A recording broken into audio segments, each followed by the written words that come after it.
Storybox presents Alice's Little Tree.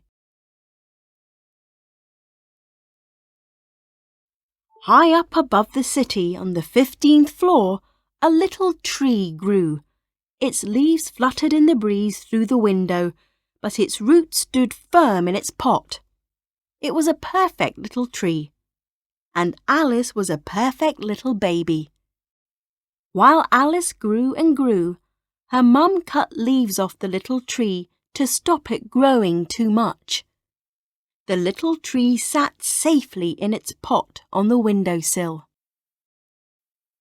The little tree's leaves turned brown in the autumn. Alice wriggled and kicked in her cot as she lay next to Darby the dog, made by her mum. The tree's branches were bare in winter. Alice sometimes had little bare legs too, while her wet clothes dried on the radiator. Next to them lay Big Boy, a large soft toy egg made by her dad. When new leaves sprouted on the tree in the spring, Alice crawled like a little crab across the floor. In the summer, she stood up for a moment by the little tree. But then down she came with a bump. Luckily, her nappy protected her. When Alice began to walk, she had lots of good ideas. One day she threw poor old Darby in the air and watched him land on the little tree. So Dad moved the little tree out of Alice's reach. Alice said her first words while crossing the waste ground around the corner from the flat. "Car keys," she said. "Car keys?" repeated Mum, dangling her bunch of keys in front of Alice. Alice bit hard on the keys. Her mum took them back all wet and shiny. "I think she's getting more teeth," said Dad. For her second birthday, Alice's mum made her a city out of shoeboxes. Each building opened, and inside were paper people made by Dad. Paper clothes for the paper people were hanging from a washing line tied to the little tree. Alice's birthday cake was in the shape of a key. It had chocolate trickling down the sides. Soon everyone had chocolate all over their fingers and clothes. At Christmas, Alice helped to decorate the little tree with 6 coloured lights. Alice's present was in some bubble wrap. It was a box of figures for her cardboard city. She took out some of the figures and placed them under the tree.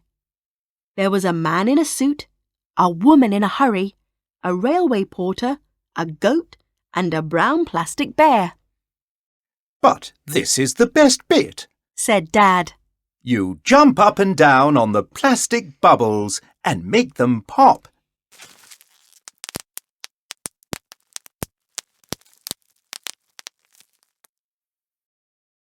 Time passes and nothing stays the same.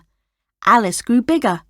She got new clothes, new shoes, new socks, a new school bag, new friends at school, and a new baby sister called Kate. Kate slept in Alice's cot with Big Boy and Darby the dog. The little tree had not got any bigger. It was still on the windowsill.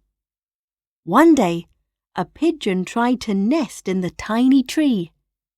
Baby Kate blinked as the bird flapped its wings. Then suddenly, the little tree fell to the floor. There it lay with its roots in the air. The room went quiet.